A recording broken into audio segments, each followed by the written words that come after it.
Martin Luther Christian University is honored to present to His Holiness the 14th Dalai Lama, Tenzin Gyatso, the honorary degree of Doctor of Philosophy, signed the Chancellor, Pro-Chancellor, Vice-Chancellor, dated Shillong, 3rd February 2014.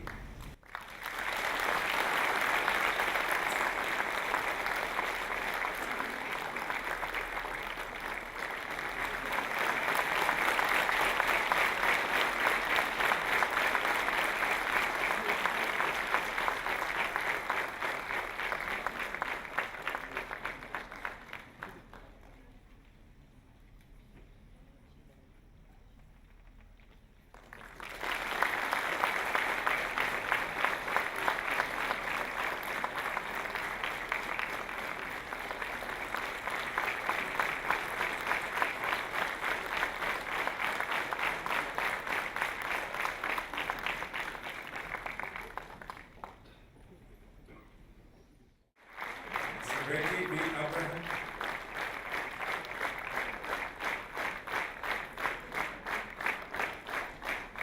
Tito Chirian.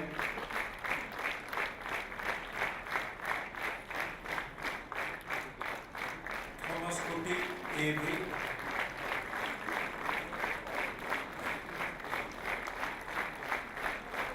Ingenuity by a whole square.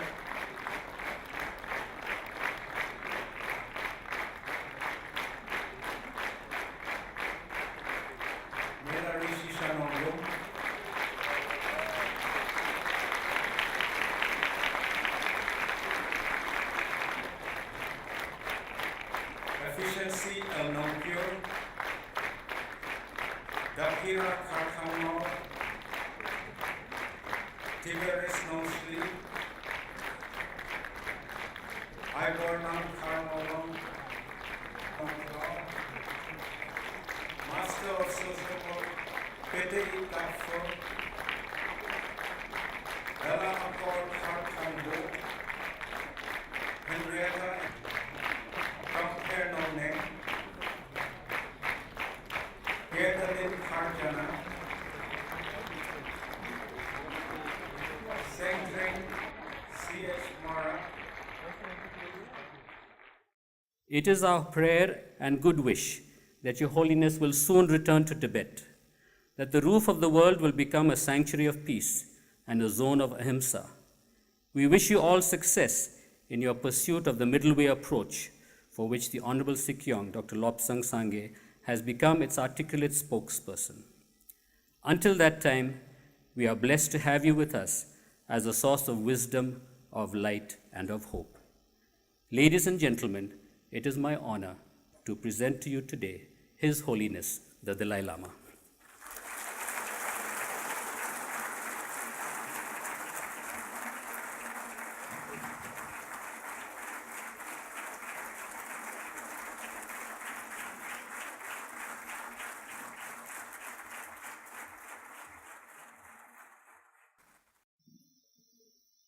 Respected Governor and Chief Minister and Vice Chancellor, Chancellors of these teachers, professors, and particularly those graduates and other guests.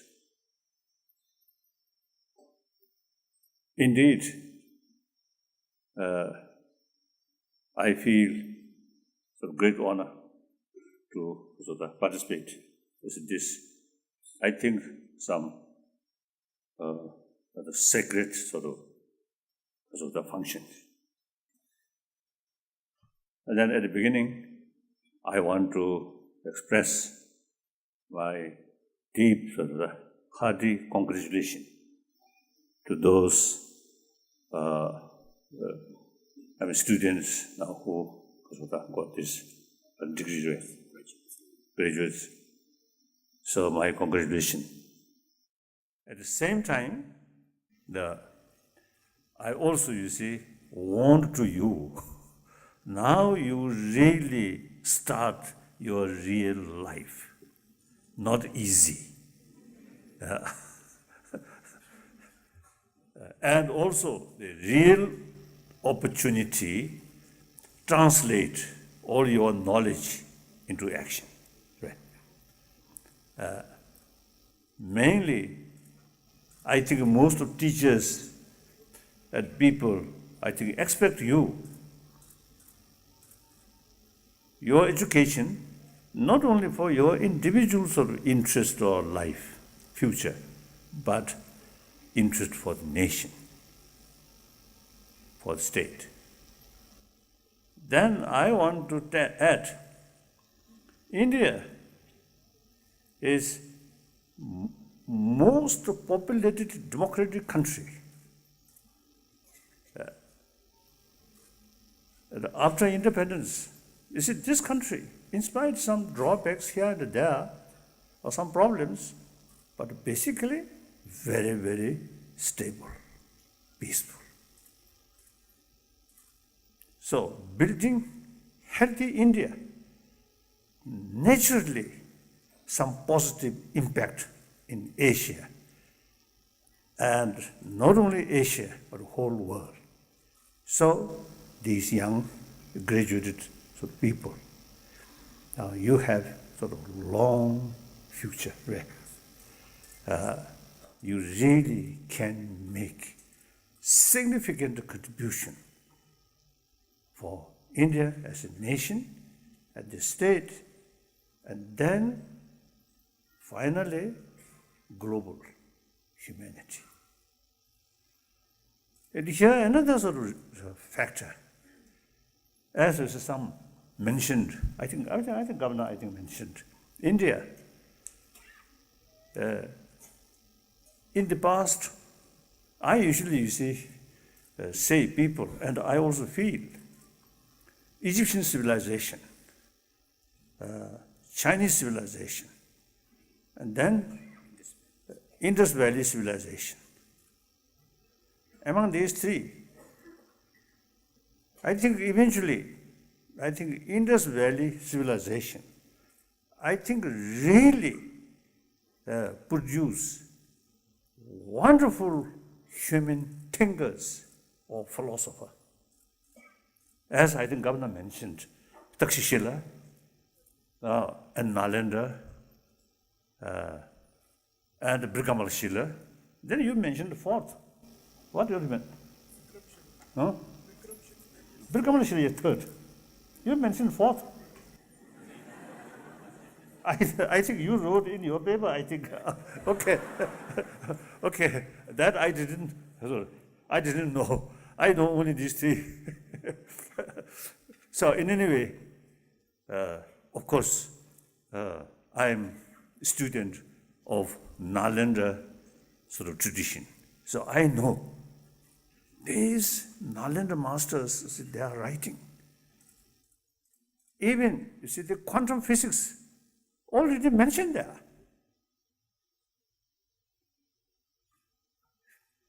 I think more than 15, 20 years ago, in Delhi, one occasion, the Indian nuclear physicist, Rajaramana, once he told me he found in one of Nagarjuna's writing, he found the concept of quantum physics there. He, as an Indian, he feels very proud. Quantum physics in modern world is quite new. But in this country, even over 2,000 years ago, already that concept they already developed. Then some of the graduate about psychology. I think psychology is concerned. Ancient Indian psychology is highly developed. Compare modern psychology, I think India's ancient psychology is truly very, very advanced. So compare the ancient Indian psychology, the modern psychology is like kindergarten level. Really. This is not just my sort of prejudice. Actually, as a result of meeting or discussion with modern scientists over 30 years, then gradually it became very clear. Many scientists, psychologists, really showing genuine admiration or interest to get more information about mind from ancient Indian sort of knowledge about human consciousness or human emotions. So, India, I think we can say, I think greatest contributor for human knowledge. Right? In ancient time, no sort of laboratory, right? Only brain as a laboratory, and the experiment, not chemical or not sort of external way, instruments, but analyze. So therefore, then I always is telling everywhere when I sort of give talk, I always mention India.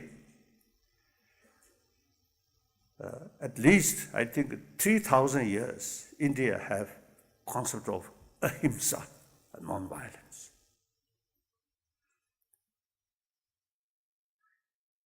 Because of that, I think respect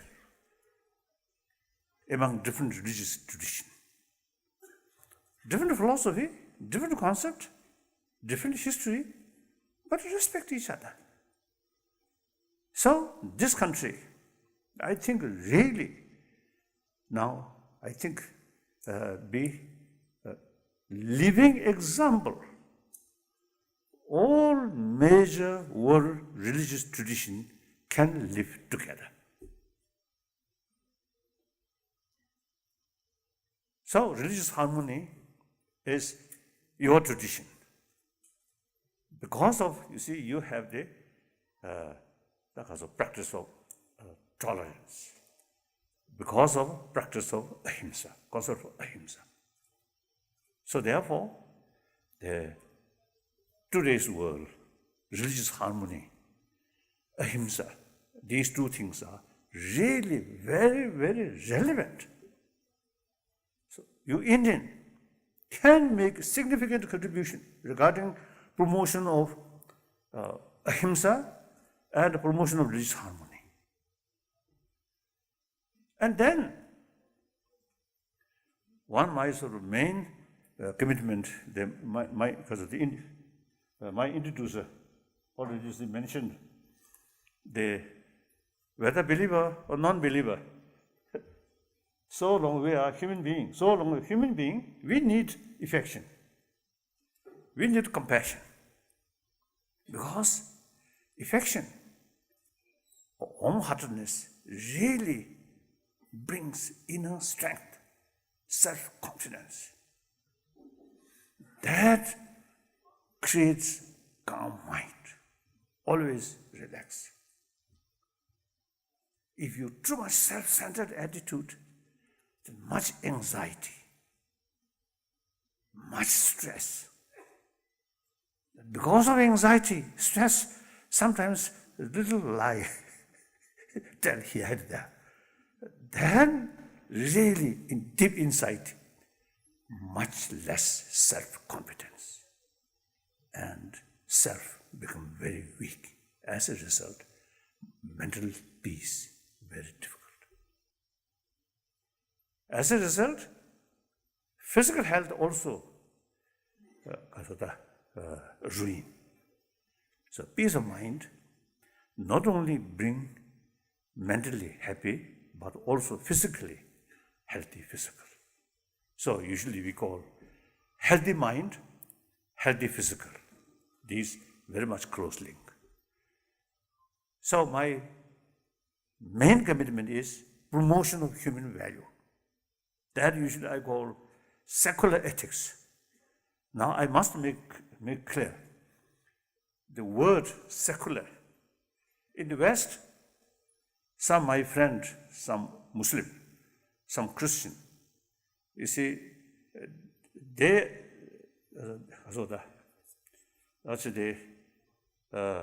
consider secular means a little bit negative towards religion. But according to India, secular means respect all religions. No preference, this religion or that religion, but equally respect.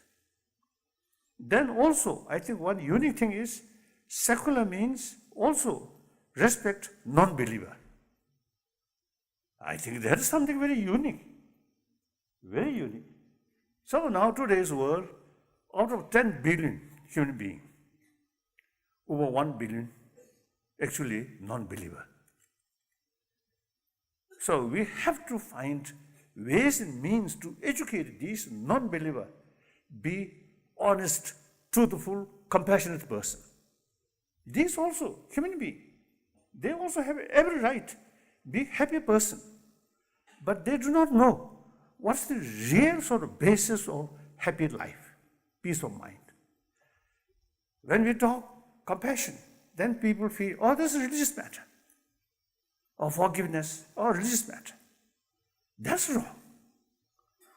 Whether you believe religion or not, so long you are a human being, so long you want the peaceful life, peaceful family, peaceful community, we need these basic human values. So one my sort of commitment is promotion of secular ethics. Now here also you Indian made significant contribution. All this my sort of idea, my concept come from India. I always telling my Indian friend, you Indian, traditionally our guru, we are Chela. And also, you see, sometimes I also use mentioning, we are not only Chela, but also quite a reliable Chela. Sometimes it's Chela, a little bit sort of strange Chela also there.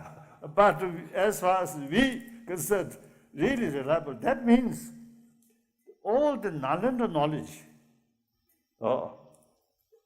its own original place, a lot of ups and downs. And then since, you see, some centuries now, Nalanda just ruined, nothing there. But during this period, we, as a Chela, kept intactly. So that sufficient proof we are reliable Chela. So in any way, you see, you Indian, you have. So you see, I always telling you, I'm simply messenger of India. That means, you see, India's tradition of ahimsa, tradition of religious harmony, and also tradition of secular ethics. So now you should sort of think, should pay more attention about this value, and then, you see, share other people. Through that way, you can make significant contribution for better humanity. In order to do these things, firstly, you yourself, day by day, must sort of gain experience the non-violent principle. And with non-violence, whenever you face some problem, within your own family, within your own friends, they should not go extreme way, violence. Always try to solve through dialogue. So the non-violent practice should be part of your life. Okay. So that I want to share. I think mainly these young students, and then also other people also. We are part of the humanity. We are part of Indian. So we should think more long-term interest. since you have real potential there, now make use that potential for significantly to better world, better Asia, through your own traditional concept or practice like that. That's one thing. Then, someone already mentioned pessimism really is source of failure. Optimism, no matter why, no matter how difficult it is, keep self-confidence and remain truthful. Then the power of truth never decline. Power of force, power of gun, for short period, or power of violence, short period, yes, very decisive, but long run, very, very weak. Power of truth, immediately may not be very effective, but years, decades, centuries, the power of truth always remain. So, you remain truthful, honest. Then, of course, in the society, we need friend. Friend entirely based on trust. If you remain honest, truthful, transparent, then trust comes. If you remain a little bit, hypocritical way, then how can you develop trust? So therefore, the truthful, honest, these are, I think, very, very important for your own interest. You get more friends, more trusted people, and your name also, you see, get more popular. If you tell lies here and here, if you have some wealth, maybe for a short period, more friends there, artificial friend there, but not very reliable. So real friend come from heart, trust. Trust based on transparent, honest, clear. These are, important to combine your knowledge and your basic good human nature, good human nature. These are very, very important. I think British, one way colonize India, but I think introduce education. I think very good. But that alone not sufficient. Your 1,000-year-old, very sophisticated sort of knowledge, these must combine well. So I'm often telling young Indian, modern education, extremely important. Technology, extremely important. But at the same time, there's no point to neglect about 1,000-year-old, your own the knowledge made related with mind or inner value. That's very, very important. Clear. I think, may I say something? This country, religious I think, religious country, I feel. But a lot of corruptions. So this, you see, many corrupted people, as far as modern education is,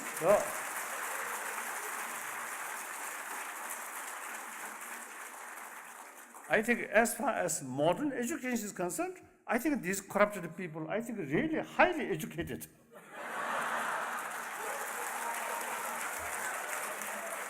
So this, because the modern education, of course, it is not for the worthy person who never attend even one day class, modern education, nothing. Only the student of Nalanda tradition, like that. So, not sort of the worthy way, not worthy. But you see, many my friends, mainly America or Europe, educationists and scientists, thinkers, philosophers, we have sort of same view. The existing modern education system is very much oriented about material value. So I think 1,000 years ago, when separate education institutions started in Europe, at that time, the moral ethics side, church took full responsibility. And also family also take sort of also the responsibility. So therefore, at that time, the newly established sort of also the education institution only concerned about brain. Now time passes, the influence of church a little bit sort of reduced. And the family value also sometimes difficult. So then, education institution alone should take responsibility of both, taking care about brain, taking care of warm-heartedness. Now that part, as the governor I think mentioned the sort of some sort of research work about the education system. Not only administration, these things.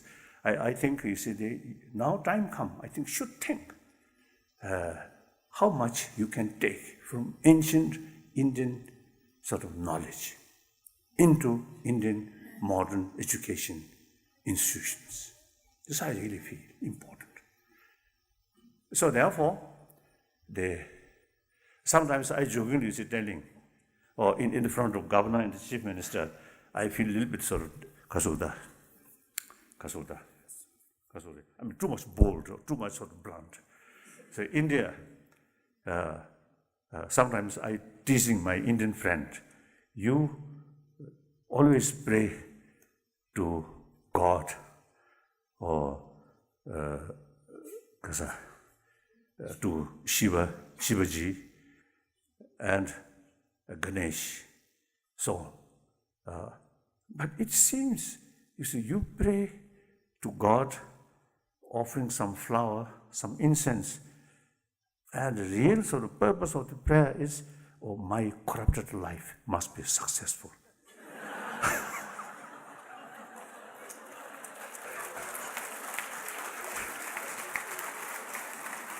So, among Tibetan also, you see certain sort of tantric practice. Mainly, you see, for defeat your enemy or your troublemaker, and not thinking about, you see, compassion. That also, you see, happen. Some Indian sadhus also, you see, they some sort of also the nyanga, certain sort of also the mantra or certain yantra like that. So all this, then we can't blame, you see, these people.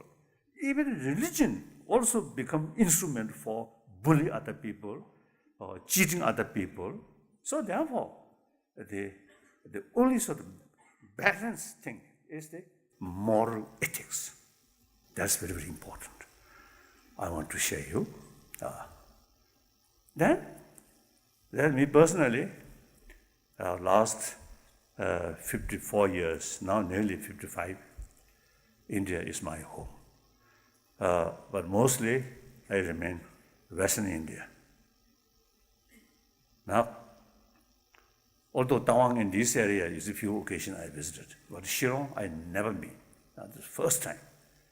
So a person who mainly reside in West India now reach East India. Wonderful. The place really very nice. So then when you mention the name of these graduate, see, immediately you got the impression, oh, something different person, different people. Name, this is something different, isn't it? So I think this the modern India, I think truly multi-culture, multi-linguist, multi-religion, multi-racial.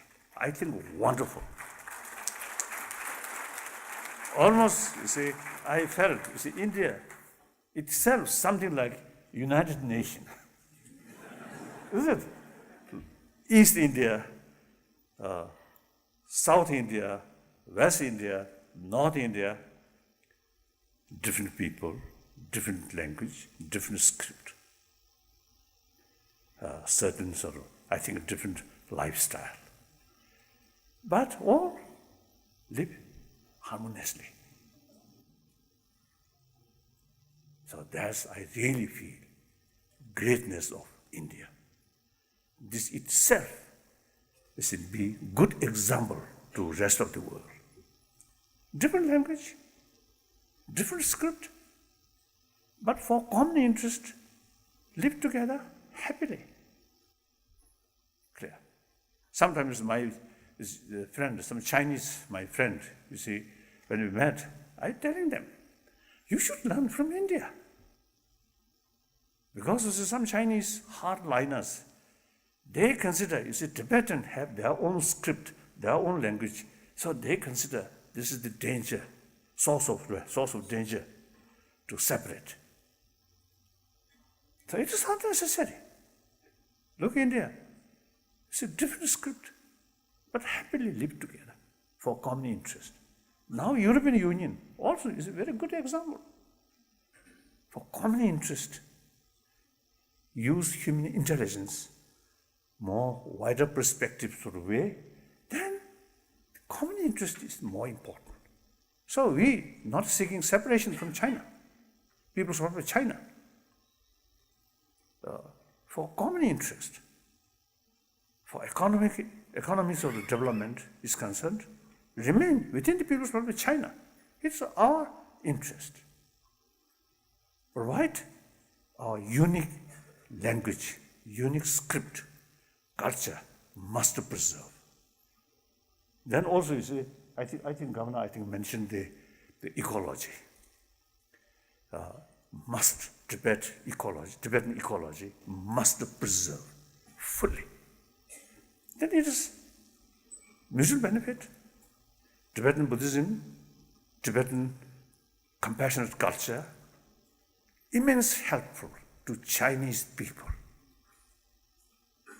And economy field, China can help immensely our material development. I hope eventually Tibetan also become materialistic people. I don't think. So these, you see, very much depend on our education. So that I just to say, want, so that just I felt, so I express, and Kalhaso. I think that's all. So then, of course, I very much appreciate you also give me honorary degree. So I myself must say congratulations.